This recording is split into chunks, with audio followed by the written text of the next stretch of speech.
Hey, you guys, welcome back. It's great to have you guys here. First, I want to start off by saying thank you guys for taking action. I greatly appreciate you guys being unified in your effort and listening to the great transfer and fighting the great transfer and calling your business agent and calling your president. Today, we have some news from that unified effort. But before we get started, we had almost 200 and some views on our last video, and I would like to keep everyone informed. And the only way we're going to be able to do that, this is a grassroots movement here, so we need everyone to share this. If you'll take a minute to copy the link, share it, and also subscribe, so you guys can be up to date when I release these videos and you guys can watch them immediately. All right, so I wanted to start off by saying that we got to read the grievance that's been put forth. So with your guys' unified action and taking action, our business agent has now made a grievance, has submitted a grievance. So we're going to go ahead and take a look at this real quick, and I should have it up on the screen for you here. So it says article and or section that has been violated is the same article that we talked about in the Great Transfer, which is Article 38, right? And then it says the company violated Article 38 of the National Masters Agreement on Tuesday, May 19th, 2020, when they improperly transferred routes without proper notice and failing to honor seniority. So the issue that I have here is that whenever the company is doing something this big, when they're making this big of a change of operations movement, there is no way that this individual was, or the union wasn't not notified. I personally believe, I'm sorry, let me say this. In my personal opinion, I don't believe that the company would make such a large move without notifying the union. And we see this in Article 38, where that the union and the company has to agree. So when we spoke to our business agent, the individual knew about the transfer and how everything was going down. And we were trying to fight it then. And during that time, I spoke to a couple of folks, and they got the same answer I got. And it was, no, you can't do anything about it. It's going to happen. There's no reason of even fighting it. There's no reason to file a grievance because the company's going to do what they're going to want to do. And you know what? At least, be thankful that you actually got a job. And or statements such as, hey, you know what? You got a good route, so you might as well go with it. That's not the argument. The argument is that individuals are being moved. Their seniority is being violated, and these individuals have a lot of seniority, and they're pretty much established where they're living at. And to disrupt that without allowing them to possibly take another route, as that they can stay where they live at, and you just went along with the company and was telling employees that they really didn't have a choice. Man, that's kind of messed up. And now this individual put together this grievance that we have now, and it's an et al. Grievance. And if you guys can recall, back in the day when I tried to file an et al. Grievance for all employees on 9/5, he would not allow. I actually got slapped on the wrist, and they tried to get rid of me and sent me a very nasty letter. And so now it's kind of strange that they're filing an et al. Grievance for this. So I'm gonna say, when I wouldn't trust it on face value. All right, I wouldn't trust this thing on face value at all. And the reason why I would try to fight this individually. This is a great move to even see this action in general is awesome. But if it does not have a labor charge attached to it, I don't believe that it's going to go anywhere. For it to go somewhere, these individuals were notified. From my personal opinion, I believe that they were notified. They know that this was coming down the pipe, and the only way that I believe that this is going to gain any traction, because what I believe personally what has happened is that they agreed to it, and now they're getting pushback from the employees, and thus which is causing them to show, hey, I gotta save face, so let me fill out this paperwork. Now they're going to go back to the table at something that they already agreed upon, and the company's going to come back and say, what are you doing, dude? We already agreed upon this, and throw it out. So the only way that I believe that this is going to have any type of power behind it at all as if a labor charge is filed with it, and the union should do that. They should follow up with a labor charge. So, as far as us as a group, but individuals, I would, for those who did not want to be transferred, I would file an individual grievance. We have done multiples of these individual grievances as far as violation of seniority and asking to be restored back to our center with all of our seniority intact. All right. So on here, it also says something strange at the relief requested to be properly notified. To be properly notified? Oh my goodness. There's supposed to be more than notification here. We're supposed to be sitting down, talking about it, how it's going to affect, but I guess, I don't know. But at least the second part says, and transfer all employees in seniority order.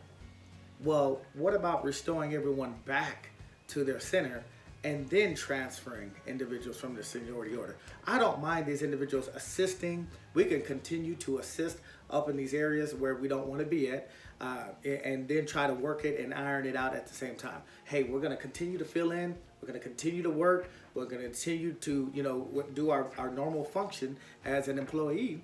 But what needs to happen is while we're doing this, we're saying, hey, you know what? You don't want to be here. We're going to go ahead and allow you to transfer back. But in the meanwhile, we're going to be bringing in or flipping cover drivers, bringing in new drivers. And then as we start to fill these seats, we're going to move you guys back. That's an awesome idea to me. So if I was you guys, I would start filling out my own grievances. We have, as I said, we have a couple of these. And if you need help with that, man, I don't mind. If you can leave me a note at the bottom or something like that.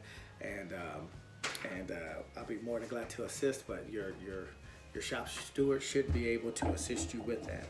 So, man, with that, you guys are awesome to even be able to to force an individual to actually do what they're supposed to do and protecting the individual's rights.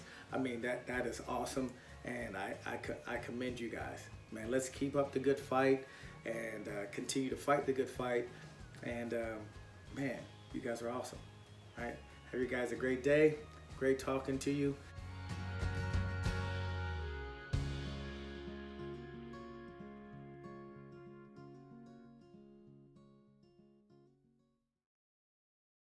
YouTube, man, welcome back.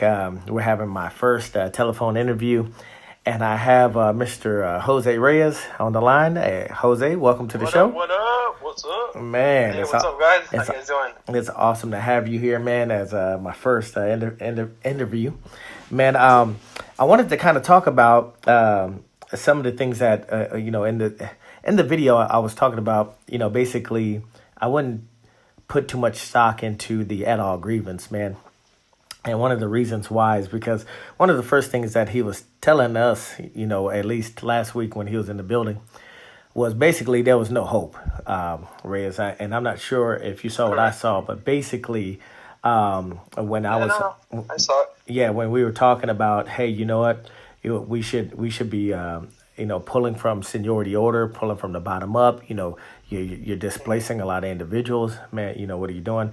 One of the things that this guy ended up saying to me was, hey, what the company wants. The company wants the drivers to go up and stay on the routes. And the first thing I thought was, okay, I understand the company has a right to ask, but I mean, we got to abide by the contract. And the second thing I kind of brought up was that, they're displacing all these individuals who fought hard to be up in these positions, and you're not pulling from the bottom, in the seniority order. Correct. And so Reyes, he was trying to, at least from my point of view, the individual appeared to be trying to sell this idea as if it was a good thing, like, hey, it's good that they're violating the contract. Hey, at least you got a contract.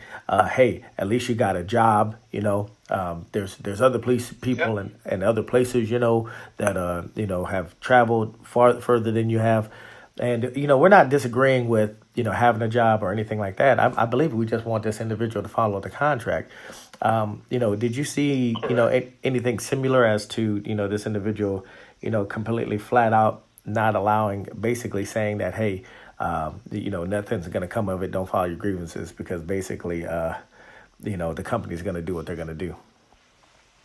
So what? Yeah, no. I noticed exactly the same thing. I mean, I noticed. I mean, that we have, that's all we have at this company, seniority. Right. That's how you pretty much have your entitlements to be able to move, Right. get certain positions, certain routes that you like. It's all seniority based. And we also have an agreement. I mean, violated. yeah, the company came to an agreement with the Teamsters and said, hey, this. Well, let's come to an agreement, and here's the Nationals Masters contract that they have here, and this is how we're going to basically operate, and we're going to honor it. And it seemed like last week, when we was talking to this individual, it just didn't seem, our business agent, it just didn't seem that that the individual was too hyped on fighting for us, Yeah, no, and that's another thing that also kind of made me.